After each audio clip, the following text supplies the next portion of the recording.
이 사진을 아는 분 계세요? 무슨 장면인지 아십니까? 아시나요? 화질이 조금 깨져 보이는데 크리스토퍼 놀란 감독의 논란의 작품 인터스텔라의 가장 하이라이트 같은 장면입니다. 지구에 이제 사람이 더 이상 살기 어려워지자 대체할 수 있는 행성을 찾으러 비행사들이 비행을 하죠. 근데 그 와중에 연료가 거의 다 떨어진 겁니다. 그래서 어떻게 머리를 좀 써보자 했을 때 블랙홀의 중력을 이용해보자. 그래서 사건의 지평선으로 비행을 합니다. 이 사건의 지평선을 넘어가면 블랙홀 안으로 빠져가는 거고요. 그러니까 빠져버리면 더 이상 나오지 못합니다. 그대로 끝나는 겁니다. 그래서 이 정확한 계산된 이 엣지 부분, 블랙홀의 경계 부분을 비행해야지 그 중력의 어떤 중력의 추진을 받아서 이렇게 원하는 곳으로 웜홀로 뛰어 들어갈 수 있는 그런 에너지가 생기는 거죠. 근데 이제 생각지 않은 일이 발생을 한 겁니다. 그 사건의 지평선을 비행하는 와중에 생각지 못했던 장소로 이들이 이동을 하게 됩니다. 바로 테서렉트라는 공간인데요. 바로 여기가 테서렉트입니다. 물론 이제 가상의 공간이죠. 근데 이 공간이 어떤 공간이냐? 5차원의 세계예요. 시간과 공간을 초월한 곳입니다. 모든 시간이 이 안에 다 모여있는 거예요. 그래서 주인공이 다시는 만날 수 없을지도 모른다라고 생각했던 딸과 이 테서렉트에서 재회를 하게 됩니다. 그래서 뭐 하죠? 책장에 책을 막 쑤셔 넣어가지고 사인을 막 주지 않습니까? 그게 이 테서렉트입니다. 아무튼 이 재미있는 결말은 어떻게 될 것인가 오랜만에 집에 가셔서 인터스텔라 한번 더 보시면 어떨까 싶습니다. 우리가 이 지난 시간에 사마리아 여인의 이야기를 통해서 하나님께로부터 공급받는 생명에서 끊어진 우리에게 다시 마르지 않는 샘물을, 다시 마르지 않는 생명을 공급해 주시는 예수님에 대해서 함께 살펴봤습니다. 그리고 예수님께서 바로 이것을 위해서 십자가에서 죽으시고 부활하셨다라는 사실을 우리가 함께 살펴봤습니다. 하나님과의 깨어진 관계를 회복시켜 주시기 위해서, 하나님으로부터 끊어졌던 우리를 다시 하나님께로 연결시켜 주시기 위해서 예수님께서 이 죄의 문제를 해결해 주신 거죠. 근데 이제 문제는 그래서 진짜로 우리가 하나님께로부터 그 생명을 공급받으면서 살고 있는가 하는 것입니다. 그러니까 개념적으로는 예수님께서 내 죄를 위해서 죽으시고 부활하셨어요. 그러면 이제 내 삶 속에서 그 생명이 줄줄줄줄 쏟아져야지 정상이잖아요. 목사님이 이때까지 하신 말씀에 따르자면 예수님께서 우리 죄의 문제를 해결해 주셨으면, 내가 하나님께로 돌아갔으면 하나님께서 나에게 주시는 그 생명이 흘러 넘쳐야 되는데 나는 똑같이 현생을 살아가야 되고 똑같이 현실의 문제에 부딪히고 아등바등 살아내야 하는 게 우리의 현실이라는 겁니다. 그래서 우리의 질문은 이거죠. 내가 구원받았다는 사실, 내가 하나님과 다시 연결되었다는 사실이 개념만으로 그렇다는 것이 아니라 실질로서, 내 실존으로서 어떻게 그것을 누리면서 살 수 있는가 하는 것입니다. 초월하신 하나님, 이 세상에 속한 분이 아닌 이 신이라는 존재와, 시공간을 초월한 분이신 그 신이라는 존재와 사람인 우리가 어떻게 그 생명을 맛보면서, 그 오아시스를 맛보면서 살 수 있는가 하는 것입니다. 오늘 우리가 지난 시간에 이어서 이 사마리아 여인과 예수님이 나누시는 그 대화를 조금 더 자세히 살펴볼 것입니다. 마치 테서렉트에서 인터스텔라의 주인공이 시간과 공간을 초월해서 보고 싶었던 딸을 만난 것처럼, 오늘 우리가 이 여인과 예수님의 이 대화의 주제, 이 예배라는 것을 통해서 어떻게 그 초월하신 하나님이 우리와 다시 연결될 수 있는지, 그분과 교제할 수 있는지 한번 살펴보기 원합니다. 이 여인은요, 하나님이 간절한 사람이었습니다. 이 여인은요, 이 여자는 어떻게 하면 하나님과 올바른 관계를 맺을 수 있을까 하는 그 갈망이 그 속에 있었던 사람입니다. 그러니까 이 오랜 고민 끝에 이 여자가 선지자처럼 보이는 한 남자를 만나서는 제일 먼저 던지는 질문이 이거예요. 그 속에서 가장 원했던, 가장 바랐던 그 질문을 던지는 거죠. 우리 이 말씀 오늘 한 번 더 같이 읽어보겠습니다. 읽어봅니다. 시작. 내가 보니 혼자 알았소이다. 우리 조상들은 이 산에서 예배하였는데 당신들의 말은 예배하시지 못하리이다. 그죠? 이 여자가 예수님한테 질문을 합니다. 우리 조상들은 사마리아에 있는 그리심산에서 예배를 드렸습니다. 그런데 당신들, 그러니까 이 유대인들은 예루살렘에 있는 성전에서 예배를 드리는 게 옳다고 합니다. 뭐가 맞습니까? 라고 질문하는 거예요. 그러니까 역시 이 여자는 보통 사람은 아니에요, 확실히. 바로 예배에 대해서 질문하는 거예요. 참된 예배를 통해서 내가 이 예배라는 것을 제대로 드릴 수만 있다면 이게 뭔가 하나님과 올바른 관계를 맺는 통로가 될 수 있지 않을까 하는 생각을 한 거예요. 사실 이 질문에는요, 역사적이고 이 어떤 종교적인 이 사연이 감추어져 있습니다. 우리 지난주에 설명한 것처럼요, 당시 사마리아는요, 개토화된 곳이었습니다. 고립된 곳이었습니다. 슬렁화된 곳이었습니다. 아시리아가 북이스라엘을 정복했을 당시에 그곳에 다른 사람들은 다 잡아가고 사마리아 땅에만 원주민을 남겨놨다고 했죠. 그리고 그 사마리아 땅으로 이방인들을 이주시켜서 그곳에서 문화도 혼합하고 어떤 종교도 혼합하고 인종도 혼합하는 그런 정책을 펼쳤습니다. 그리고 이제 기원전 한 400년경에 이 사마리아 땅에 있는 신자들이 자기들의 예배를 위해서 성전을 하나 만드는데 그것이 바로 사마리아 성전입니다. 그리심산이라는 산에 이제 이 성전을 만들게 되죠. 왜 이것을 만들었냐면 결국엔 이유는 같습니다. 예루살렘에서 이 사람들을 받아주지 않았기 때문에 그렇습니다. 이 사람들이 이 예루살렘의 경계로 넘어오지 못하게 했기 때문에 그렇습니다. 마치 지금 이스라엘 사람들이 가자 지구에 가둬놓은 그 팔레스타인 사람들을 넘어오지 못하게 하는 것처럼 그와 같은 일들이 이 예수님 당시에도 똑같이 있었더라는 거예요. 왜냐하면 예루살렘 성전에서는 이들을 보고 잡종이라고 그랬고 더럽다고 그랬고 이 사람들이 하나님께 예배를 드릴 수 없는 사람이라고 그렇게 취급을 했거든요. 그러니까 당연히 정통이 무엇이냐고 묻는다면 예루살렘 성전이 당연히 정통성이 있죠. 시기적으로도 보면요, 예루살렘 성전은 기원전 900년경에 솔로몬에 의해서 처음 건축되었습니다. 그런데 이 사마리아 성전은 포로로 다 잡혀갔다 끌려왔다가 무엇이 진짜 성전인지도 모를 그럴 때에 400년경에 기원전 400년경에 건설이 되었다고. 그러니까 시기적으로도 예루살렘 성전에 비해서 500년이나 늦게 지어진 것입니다. 여러분, 보통의 유대인 랍비에게 이런 질문을 했다면 그 사람을 뭐라고 대답했겠습니까? 당연히 이렇게 대답했겠죠. 무슨 말하냐고. 야, 예루살렘 성전보다 500년이나 늦게 지어졌다. 당신들이 이단이다.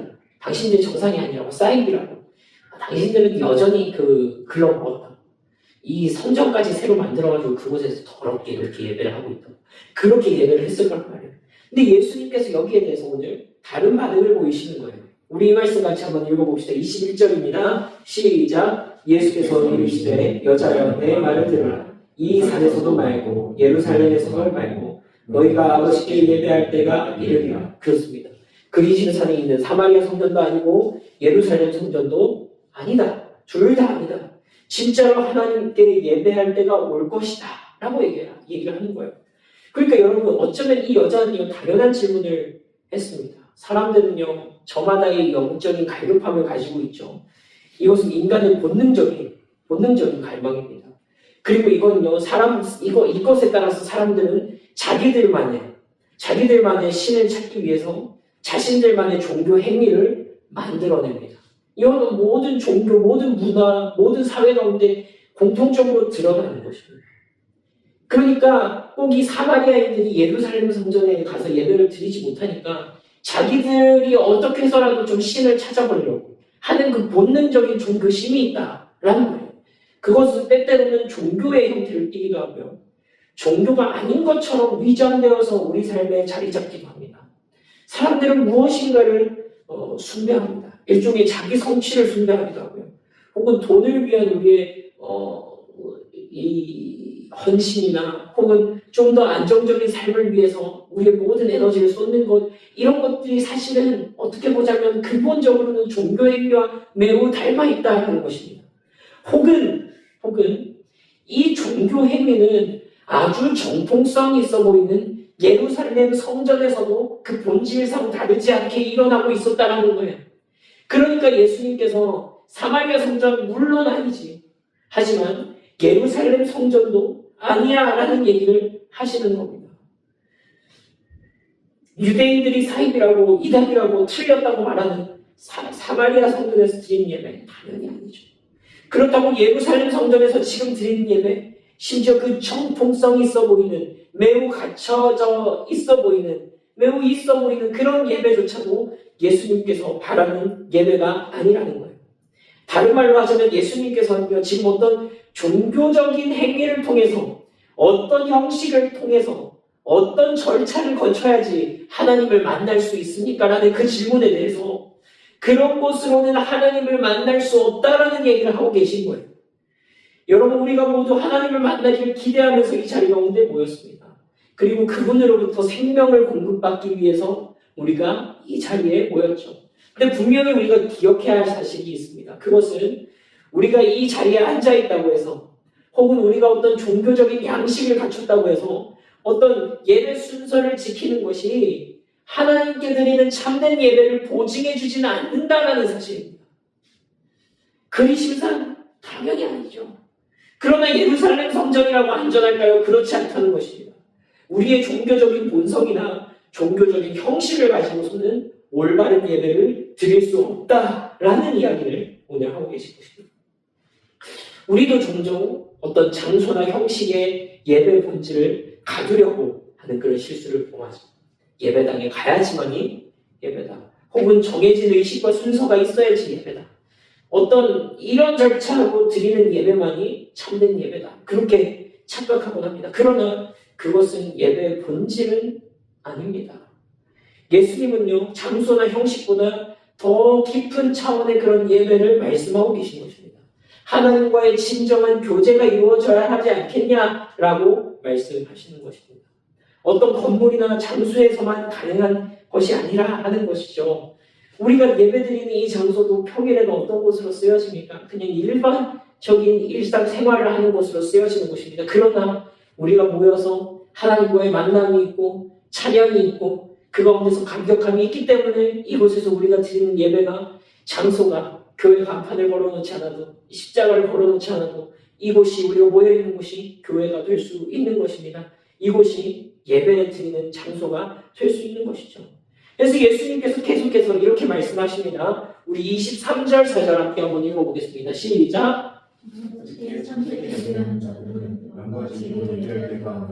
곧 이때라 아버지께서는 자기에게 이렇게 예배하는 자들을 찾으시느니라. 하나님은 영이시니 예배하는 자가 영과 진리로. 여러분, 그러면 장소도 형식도 예배의 본질이 아니라면 참된 예배는 어떻게 가능한가 하는 것입니다. 예수님은 영과 진리로 드리는 예배가 참된 예배다, 이렇게 말씀을 하십니다. 이 말이 이제 매우 애매하고 추상적인 말처럼 느껴지죠. 심지어는 개역 한글 성경, 지금의 번역된 성경 그 이전은 더 애매했습니다. 신령과 진정으로 드리는 예배가 참된 예배다라고 적혀 있었기 때문에 그 말의 뉘앙스는 마치 아주 신령하게, 아주 진정성을 가지고 드리면 하나님께서 예배를 받아주실 것이다, 그렇게 이제 생각하게 하곤 했습니다. 여러분, 그러나요, 예배는요, 우리에게 달린 것은 아닙니다. 내가 얼마나 진정성 있는 마음 중요하죠. 하나님을 향한 진실한 고백 중요하죠. 그러나 올바르지 않은 것에 대해서 진정성 얼마든지 가지고 있을 수 있지 않습니까? 내가 만들어낸 하나님을 가지고, 내가 원하는 대로, 내가 예배하고 싶은 대로 만들어낸 하나님을 가지고 거기에다가 내 진정성을 쏟고 거기에다가 내 진심을 쏟을 수도 있는 거죠. 여러분, 우리는 기독교라는 이름으로 엄청난 광기가 일어나고 있는 세상을 살아가고 있습니다. 우리는 종교라는 이름으로 굉장히 이상한 형태의 기독교를 보여주는 그런 세계를 살아가고 있습니다. 저 사람들도 진정성은 있는 것 같아요. 저 사람들도 진실인 것 같아요. 근데 그것이 올바른 예배는 아닐 수 있다는 거예요. 무엇이 올바른 예배냐 하는 것입니다. 그런데 그 말은 영과 진리로의 말의 뜻이 아닌 거죠. 여러분, 영과 진리로의 말하는 말의 뜻은요, 무슨 뜻이냐면요, 한번 따라해볼까요? 성령 하나님을 따라 진리로 드리는 예배. 네, 이게 왜 그러냐면요, 우리나라 말로는 영과 진리, Holy Spirit and Truth, 이렇게 무엇과 무엇 이렇게 느껴지지만 헬라어 원어적인 표현을 살펴보면 성령 곧 진리로 예배하는 자가 참되게 예배하는 자다, 이렇게 되어 있습니다. 그러니까 무슨 말이냐면 성령을 따라서 곧 진리를 따라서 예배하는 것, 그것이 참된 예배를 만들어낸다. 하나님과의 올바른 관계의 회복을 이끌어낼 수 있다라는 얘기를 하는 거예요. 여러분, 우리 이 말씀 한번 볼까요? 우리 위에 있는 말씀 한번 요한복음 14장 6절 말씀 이렇게 읽어봅시다. 시작. 예수께서 이르시되 내가 곧 길이요 진리요 생명이니 나로 말미지 않고는 아버지께로 올 자가 없느니라. 여러분, 예수님께서 진리에 대해서 이렇게 말씀하십니다. 내가 바로 진리다 라고 말씀하십니다. 우리 그 밑에 요한복음 15장 26절 말씀도 함께 한번 읽어봅시다. 시작. 내가 아버지께로부터 너희에게 보낼 보혜사 곧 아버지께로부터 나오시는 진리의 성령이 오실 때에 그가 나를 증언하실 것이요 그랬습니다. 여러분, 우리가 어떤 성경에서 잘 모르는 단어나 잘 모르는 개념이 있을 때 가장 먼저 할 수 있는 것은 그 각본 성경에, 예를 들자면 요한복음에서 모르는 단어가 나왔어요. 그럼 어디에서 그 힌트를 찾는 것이 가장 빠르냐면 요한복음 안에서 그 힌트를 찾는 것이 가장 빠르요. 오늘 우리가 함께 읽었던 영과 진리로 드리는 예배에 대해서 요한복음 말씀을 계속해서 이렇게 부연 설명하고 있는 거예요. 그럼 진리는 무엇입니까? 진리는 예수 그리스도지.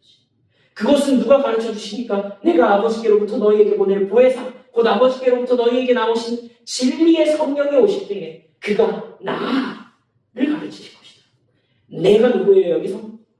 제가 아니고 예수님을 가르치시죠.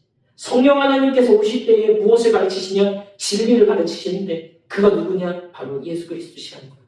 그럼 예수님이 진리다 하는 말이 무슨 말입니까? 예수님이 진리야. 예수님 말고는 다 틀려. 이것도 저는 추상적이라고 봐요. 그렇지 않아요? 예수님이 진리다라는 말이 도대체 무슨 말이에요? 진리라는 것은 어떤 사실에 관한 것인데 예수님이 진리다. 라면 먹으면서 야, 이 맛은 진리네. 이게 그것도 이제 좀 웃긴 표현이잖아요. 이게 이런 거에 빗댄 거예요. 이거 형용 모순이란 말이에요. 이거 말이 안 되는 말이야. 예수님이 진리다라는 말에는요, 그게 어떤 내용이 들어가 있어야 돼요. 그러니까 우리가 그런 걸 좀 피하자고요. 우리가 예수님을 믿는다는 게 이런 무의미한 형용사들만 많아지는 그런 기독교, 그런 신앙이 아니라 내용을 가지고 있는 그런 믿음을 좀 가지자고요. 그러면은 예수님이 진리다 하는 말은 무엇이냐? 하나님께서 우리 첫 시간에 함께 나눴던 것처럼 이 처음 창조하셨던 그 세상이 찬란함, 그리고 지금 우리가 바라보고 있는 이 세상이 비참함, 그렇죠? 그것을 해결하시기 위해서 하나님이 친히 사람의 몸을 입고 이 땅 가운데 오셔서 자기의 목숨을 버려서 우리의 죄 문제를 해결해 주시고 우리의 죄뿐만 아니라 그것으로부터 시작해서 이 세상에 있는 모든 악의 문제를 해결하실 그 하나님의 전체 계획, 그 하나님의 전체 그 복음의 계획, 그것이 누구 안에 다 들어있어요? 예수님 안에 들어있죠. 그것을 보고 우리는 예수님이 바로 진리다. 예수님께는 하나님으로부터 나오는 그 모든 진리가 담겨있다. 예수님께는 하나님이 이 세상을 향한 계획과 이 세상의 회복에 대한 계획과 우리를 향한 사랑, 그 모든 진리의 내용이 예수 그리스도 그분 안에 다 담겨져 있다 라는 것입니다. 그러니까 여러분, 이것이 우리의 마음에 새겨지는 사건이 바로 성령 하나님을 통해서 예배 가운데 일어나는 일이라는 거예요. 이건 단지 예배 시간에 제가 설교를 하니까 머리로 그렇죠 하고만 깨닫는 문제가 아닙니다. 때때로는요, 이 진리의 말씀이 선포되어질 때 그 하나님의 말씀이 우리의 마음 가운데 박히는 경험들을 하게 됩니다. 그저 머리만 스쳐가도 말씀이 내 심장에 박히는 그런 경험을 하게 됩니다. 내 마음으로, 내 감정으로 이것에 동의하게 됩니다. 그리고 내가 그분을 위하여서 살고 싶어지게 됩니다. 우리의 의지를 움직입니다. 이 진리가, 이 하나님의 사랑이, 이 하나님의 구원 계획이, 이 하나님의 말씀이 우리의 온 인격을 관통하는 그 시간이 바로 예배의 시간이라는 것입니다. 그래서 우리는 이 예배를 통해서 하나님의 은혜와 사랑을 실체적으로 경험하게 되는 것입니다. 여러분, 이것이 참된 예배와 종교적인 예배, 형식적인 예배의 차이입니다. 형식적인 예배는요, 그저 의무감에서 행하는 종교적인 행위에 불과합니다. 예배는요, 종교적인 행위로 하나님의 임재를 불러오는 그런 무속적인 행위가 아니라고요. 우리가 여기서 무슨 기도를 하고 무슨 찬양을 하고 무슨 헌금을 많이 하면 하나님께서 여기 더 많이 임재하셔가지고 우리가 그분을 이 자리에 모셔오기 위해서 막 이렇게 잡들이를 해야 되는 게 그게 예배가 아니라는 말입니다. 또한 이것이 율법적 예배와 복음적 예배의 차이입니다. 율법적인 예배는요, 이런 것입니다. 내가 무엇을 해야지 하나님께 인정을 받을 수 있을까? 내가 또 예배를 안 드리면 내 삶에 뭔가 문제가 생길 것 같은데 불안감에서 드리는 예배입니다. 찜찜함에서 드리는 예배입니다. 더 많은 헌금, 더 많은 헌신, 더 많은 봉사가 하나님의 임재를 불러올 수 있을 거라 착각합니다. 그러나 진리 안에서 드리는 복음적 예배는 이런 것입니다. 하나님이 이미 예수님을 통해서 나에게 베푸신 은혜와 사랑을 이 자리 가운데 깨닫고 누리는 거예요. 그것을 더 많이 깨닫고 누리는 거예요. 우리 함께 찬양했던 것처럼 예수 사랑합니다, 사랑합니다. 온 마음 다하여 간절히 더 원합니다. 그 마음이 복음 가운데서 우리가 할 수 있는 예배인 겁니다. 진리의 성령님 오셔서 우리에게 이 복음의 내용을 더 깨닫게 해주십시오. 하나님을 더 사랑하게 해주십시오. 그분과 더 밀접한 관계가 있게 해주십시오. 그 가운데서 그 하나님의 사랑을 깨달아질 때 그 은혜가 내 가운데 부어지게 될 때 그 가운데서 자연스러운 반응이 두려움에서 나오는 의무감이나 더 많은 복을 받기 위한 기복적인 행위가 아니라 복음 안에서 누리는 하나님과의 그 관계에 근거한 것입니다. 그러니까 우리가 이 예배 가운데서 기대해야 되는 것은 무엇입니까? 무엇입니까? 하나님 아버지, 우리가 이 예배 가운데서 우리에게 하나님의 복음의 풍성함을 가르쳐 주십시오 라고 기도해야 돼요. 우리 함께 한번 이렇게 고백해볼까요? 하나님, 나에게 복음의 풍성함을 가르쳐 주십시오. 네, 그렇습니다. 여러분, 우리가 하나님을 포기하기에는 우리 하나님을 너무 모르는 거예요. 우리가 하나님을 올바로 쫓아가기에는 그분의 사랑에 대해서 너무 무지한 거예요. 머리로는 알고 있어요. 근데 그게 가슴까지 와닿지가 않았어요. 그 풍성함에 대해서 설명해 주니까 논리적으로는 이해가 가요. 그러나 그것이 우리 가장 깊숙한 곳에서 나의 삶을 움직일 정도가 되지 않는 거예요. 그것이 일어나는 시간이 무슨 시간이라고 예배십니다. 복음은 우리가 처음 예수님을 믿을 때에만 필요한 것이 아닙니다. 복음은 우리의 믿음과 예배, 삶의 처음과 끝입니다. 날마다 복음이 필요한 거예요. 날마다. 전 처음에 이 말이 무슨 말인지 잘 몰랐어요. 복음이 뭐냐? 예수님이 죽으시고 부활한 거지. 그런데 저는 지금도 알아가고 있습니다. 그 사랑이 얼마나 큰지, 그 은혜가 얼마나 큰지, 그 하나님의 복음의 풍성함이 무엇인지 지금도 계속 알아가고 있습니다. 논리적으로, 지식적으로, 물론 논리적이고 지식적으로도 제가 더 알아가는 것 같아요. 그러나 그것과 함께 내 삶의 깊숙한 곳에서부터 온 인격적으로 그것을 더 알아가고 더 배워가는 것입니다. 여러분, 우리가 누군가를 알고 결혼을 하고 가족이 되고 이럴 때 서로를 압니까? 서로를 아세요? 서로를 알아요? 저 아세요? 잘 몰라요. 우리 잘 모른다고요. 결혼하면 왜 싸우고 왜 이혼해요? 나 네가 그런 사람인 줄 몰랐대잖아요. 몰랐대요. 30년 살고 이혼하고 50년 살고 광원 이혼한대요. 왜요? 몰랐대요. 몰랐대요. 하나님과의 관계도 동일하다니까요. 10년, 20년 교회 다닌 짬바로 하나님 안다. 거짓말하지 말라고요. 하나님 모른다고요. 하나님에 대해서 논리적으로 당신이 생각을 해봤습니까? 하나님 뭐 얼마나 아는데요? 하나님 모른다고요. 하나님은 인격이시라고요. 하나님은 그냥 석상이 아니시라고요. 하나님은 로직이 아니라고요. 그 어떤 코딩 정보를 내가 깨달으면 그분을 다 아는 게 아니라니까요. 인격적인 관계를 맺기 전까지 우리는 하나님을 모르는 것입니다. 그 관계를 깨닫게 되는 것이 바로 예배의 신비라는 거예요. 그래서 여러분, 저를 위해서도 여러분들이 기도해 주실 때 다른 거 위해서 기도해 주실 거 없어요. 아, 우리 목사님 목소리 빨리 낫게 해주세요. 감기 빨리 낫게 해주세요. 괜찮아요. 그거 안 나와도 되는데 제가 여러분들에게 이 하나님의 복음의 깊이를 증거할 수 있도록 안성진 목사에게 하나님 지혜를 주십시오. 안성진 목사를 더 깊이 만나 주십시오. 라고 여러분들이 기도해 주셔야 되는 거예요. 그게 여러분들한테도 유익한 겁니다. 여러분들의 영혼을 위해서도 그렇습니다. 여러분, 하나님께서 도대체 무슨 일을 하셨는지, 예수님께서 우리를 위해 하신 일이 무엇인지, 성령 하나님께서 지금도 우리 속에서 어떻게 이 복음을 날마다 드러내시는지 그 소망이 우리 안에 있어야 한다는 거예요. 창조로부터 시작해서 예수님께서 다시 오시는 그 날의 소망이 이르기까지 성령 하나님께서 우리 마음에 증언하셔서 그 하나님의 일하심에 탄복하게 하시고 또 나에게 이미 하신 일, 우리에게 하신 일, 세상을 회복하실 일을 바라보고 소망하며 그것에 마땅한 반응을 드리는 것입니다.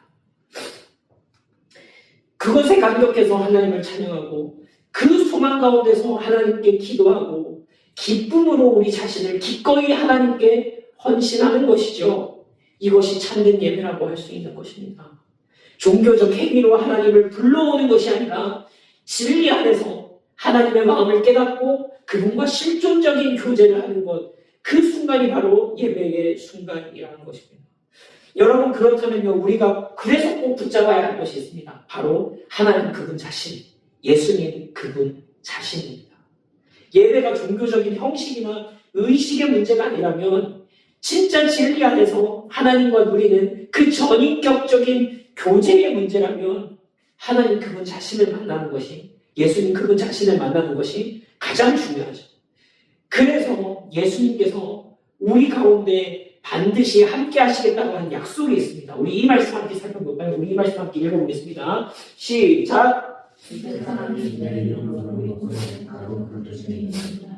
그렇습니다. 여러분, 많은 사람들이 이렇게 생각합니다. 저한테 이렇게 막 제가 전도하거나 복음을 전하거나 그러면 이제 이렇게 물어봅니다. 굳이 교회 안 나가도 되잖아요. 제가 마음으로는 하나님 믿고 있다고, 제가 마음으로는 예수님 믿고 있다고, 그 말에 동의도 되고 네, 받아들이고 싶다고.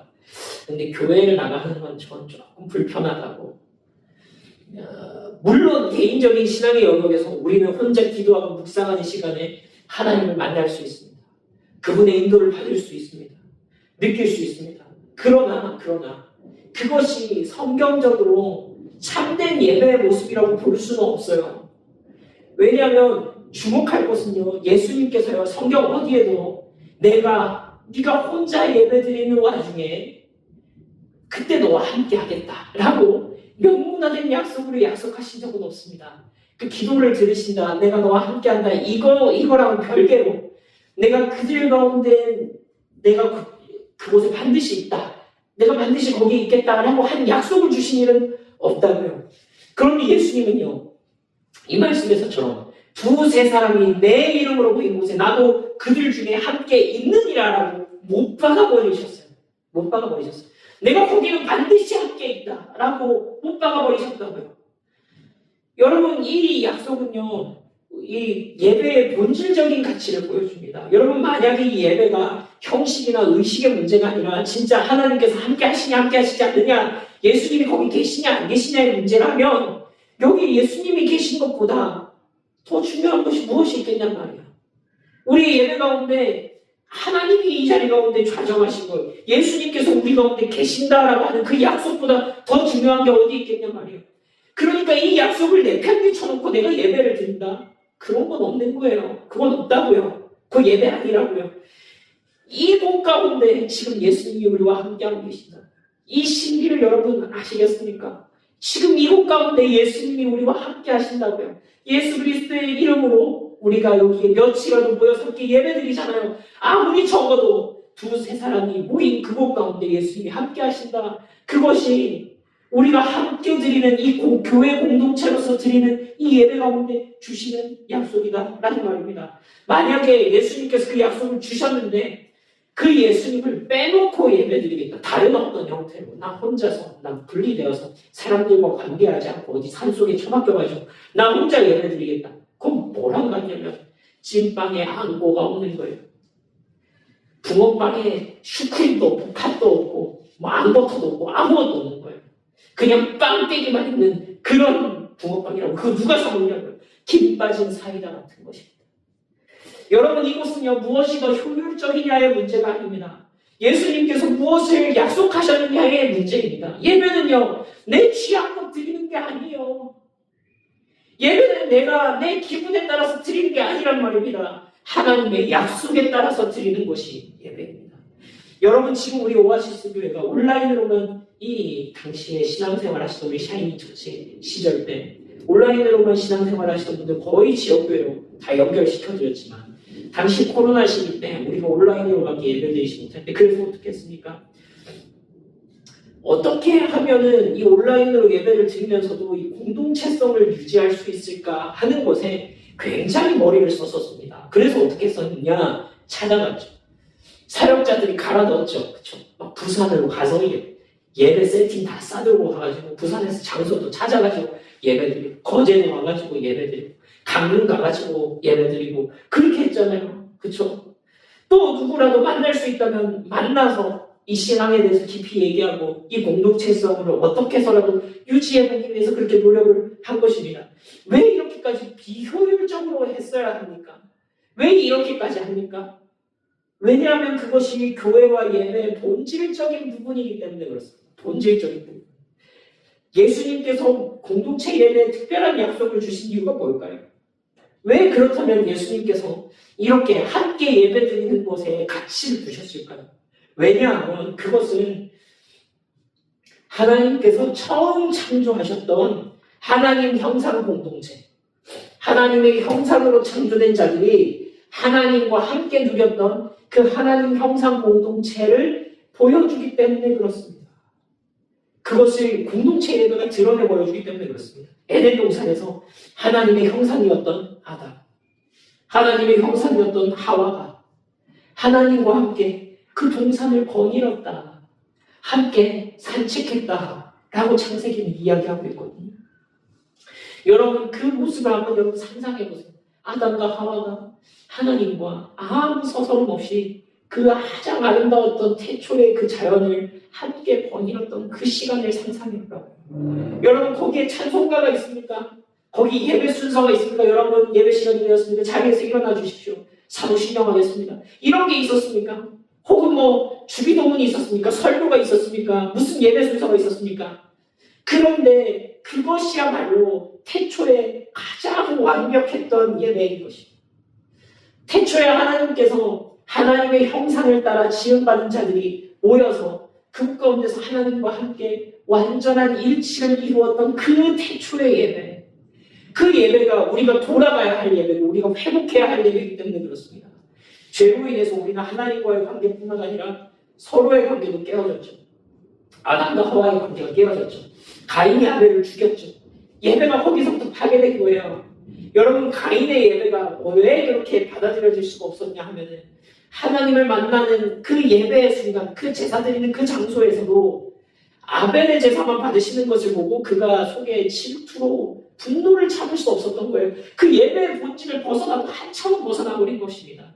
그 질투가 나가지고 돌을 들고 아벨의 머리를 쳐서 죽여버리잖아요. 그것이 얼마나 이 예배의 본질로부터 멀어졌는가를 가인과 아벨의 예배에서 또한 보여주시는 거예요. 그러나 예수 그리스도의 삶과 사역, 그리고 그것을 통해서 우리에게 하신 일이, 그 진리가 성령 안에서 우리에게 드러나게 될 때, 그 참된 예배를 드러나게 될 때, 그리고 이 예배 공동체 안에서 우리는 어떻게 돼요? 그 진리를 사랑함으로 우리의 출신도 다르고 스토리도 다르고 우리의 내용도 다른데 우리가 놀랍도록 하나가 되는 것을 경험하게 되잖아요.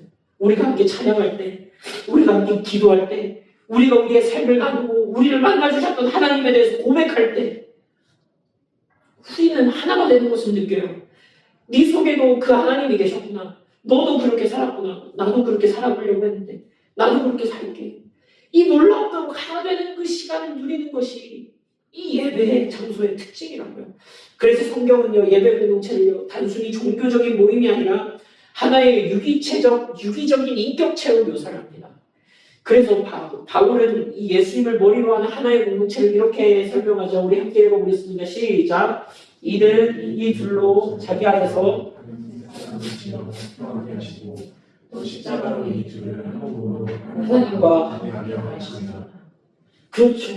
여러분, 그래서 예배, 왜 우리 예배 가운데 설교만 있지 않고 성찬이 함께 존재합니까? 이것이 예배의 본질을 드러내 보여주기 때문에 그렇습니다. 한 빵에서 떼어 먹습니다. 한 그리스도의 몸을 서로가 나누어서 소유하고 있습니다. 한 잔에서 나누어서 마십니다. 왜 그렇습니까? 우리 모두가 한 그리스도의 피를 소유하고 있다라는 거예요. 우리가 그리스도 안에서 예배 가운데서 그 진리 안에서 하나님이 처음 꿈꾸셨던 그 세상, 하나님의 형상이 하나님의 성령 안에서 그분과 서로가 서로 완전한 하나됨을 이루는 그 한 세 사람으로 지음받은 것, 그것을 우리가 경험적으로 고백하는 시간이 바로 이 성찬으로 드리는 시간이라는 거예요. 내가 아니라 우리가 그리스도의 몸입니다. 내가 아니라 우리가 교회입니다. 내가 교회다. 아니요, 우리가 교회입니다. 내가 그리스도의 몸이다. 아니요, 우리가 그리스도의 몸입니다. 이 태초의 비전, 이 하나님 나라의 비전이 우리의 예배 가운데서 반복되는 것입니다. 그래서 여러분, 예배는요, 그냥 설교를 듣는 것도 아니고요. 예배는요, 그냥 찬양을 부르는 것도 아닙니다. 여러분이 설교를 들으러 올 것 같으면 인터넷에 저보다 설교 잘하는 분들 세고 셌습니다. 심지어는 외국에 있는 설교자들의 설교까지도 여러분들 찾아서 들으실 수도 있습니다. 그분들 설교 들으면 되죠. 찬양이 예배의 전부일 것 같으면요. 유명한 찬양팀 찾아다니면서 좋은 세팅과 좋은 음향 환경에서 찬양하면 되죠. 왜 굳이 여기에 나와서 우리가 함께 말씀 듣고 찬양 듣냐 이런 것이. 예배라면요 그런 걸로 정의될 수 있는 게 아니라는 거예요. 예배는 우리는요 예배를 통해서 성령 하나님을 통하여 예수 그리스도를 온몸으로 경험할 뿐만 아니라 처음 하나님께서 사람을 창조하셨을 때 가지셨던 그 소망을 함께 경험하는 것입니다. 함께 경험하는 거라고. 여러분 이것은 우리가 함께 존재하기 때문에만 느낄 수 있는 기쁨이고 고통이고 아픔입니다. 죽어서 천국에 가는 그것이 아니라 이 땅에서 함께 예배하는 교회 공동체를 통해서 그것을 엿보고 소망하며 누릴 수 있는 은혜를 맛보게 된 것입니다. 여러분 그것을 위해서 우리가 일상을 중지하고 우리의 소중한 시간을 내어서 이 중요한 시간을 함께 하나님께 드리고 또 물질과 헌금과 헌신과 우리의 많은 노력을 들여서 우리의 마땅한 반응을 하나님께 드리는 것입니다. 이것이 하나로서 이 예배 가운데 작용하고 있는 거예요. 작용하고 있는 거예요. 여러분 우리는 바로 이런 예배를 기대합니다. 그저 종교적인 형식과 외형만 있는 그런 예배가 아니라 진짜 하나님을 경험하고 그분이 나를 위해 이 세상을 위해 무슨 일을 하셨는지를 듣고 그것에 대해서 하나님을 찬양하고 거기에 대한 마땅한 반응을 하나님께 올려드리는 것입니다. 그래서 여러분 우리는 역설적이게도요. 그래서 이 우리가 주일날 드리는 이 예배를 더욱더 소중하게 여겨야 돼요. 하나님은 죽은 신이 아닙니다. 하나님은 신상으로 만든 죽어있는 신이 아니라고요. 그렇다는 말은요. 그분이 인격적인 하나님이라는 말은 우리가 그분을 그런 식으로 대우해서는 안 된다는 말이에요. 다른 말로 하자면 어떤 종교적인 행위를 하는 사람들도 어떤 율법적으로 기계적으로 종교의식으로 하나님을 잘못 섬기는 사람들도 하나님을 그렇게 대우하지 않습니다. 진심을 다해서 율법의 행위로 그 예배를 지키려고 하는 자들도 자기를 쳐서 그 예배를 지키기 위해서 온 힘을 다합니다. 예전에 우리가 어떻게 했죠? 주일 성수라고 그랬죠. 그렇죠? 저 어릴 때는 주일날 공부도 안 했어요. 그렇죠? 토요일에 12시, 밤 12시 되면 모든 일을 중지하고 예배 모드로 들어갑니다. 다음날 예배 끝나고 시간이 남습니다. 그 시간 어떻게 보냅니까? 기도하고 예배하는 것으로 보냈죠.